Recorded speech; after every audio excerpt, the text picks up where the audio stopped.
ఈ మధ్య ఓటీటీలో కామెడీ వెబ్ సిరీస్ అంటే చాలామందికి ముందుగా గుర్తొచ్చే పేరు సేవ్ ద టైగర్స్. ఇప్పటికే 2 సీజన్స్ మంచి ఎంటర్టైన్మెంట్ ఇచ్చాయి. ఇప్పుడు సీజన్ 3 కూడా జియో హాట్‌స్టార్లో స్ట్రీమింగ్ అవుతుంది.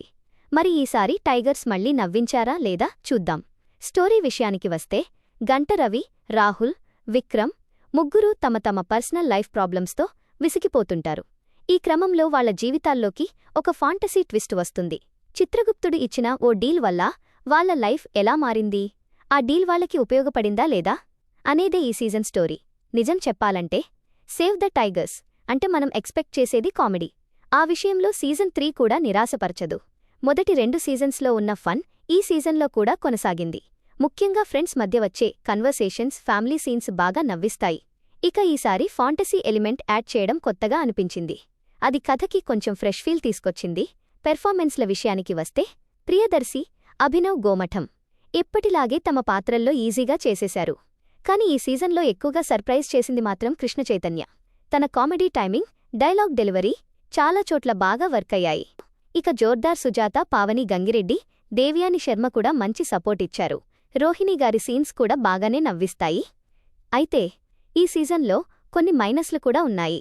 ముఖ్యంగా మధ్యలో కొన్ని ఎపిసోడ్స్ కాస్త ల్యాగ్ అనిపిస్తాయి. కొన్ని సీన్స్ అవసరానికి మించి లాగిన ఫీలింగ్ వస్తుంది.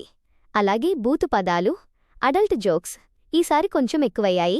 ఫ్యామిలీతో కలిసి చూసేవాళ్లకి ఇది కాస్త ఇబ్బంది కలిగించొచ్చు. ఇంకో విషయం, వెన్నెల కిషోర్కి మంచి పాత్ర దొరికింది. కానీ ఆయనని ఇంకా బెటర్గా యూజ్ చేసుకోవచ్చు అనిపించింది. టెక్నికల్గా చూస్తే ప్రొడక్షన్ వాల్యూస్ బావున్నాయి. బ్యాక్గ్రౌండ్ స్కోర్ కూడా కామెడీకి మంచి సపోర్ట్ ఇచ్చింది.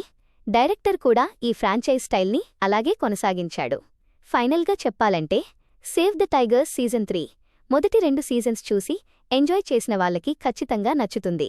కొన్ని ల్యాగ్స్, కొన్ని బోల్డ్ జోక్స్ పక్కన పెడితే వీకెండ్లో టైంపాస్ కోసం ఫ్యామిలీ కామెడీ డ్రామా చూడాలి అనుకుంటే ట్రై చేయొచ్చు.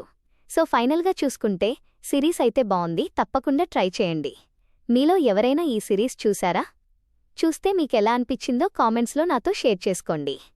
మళ్ళీ ఇంకో మంచి వీడియోతో కలుద్దాం.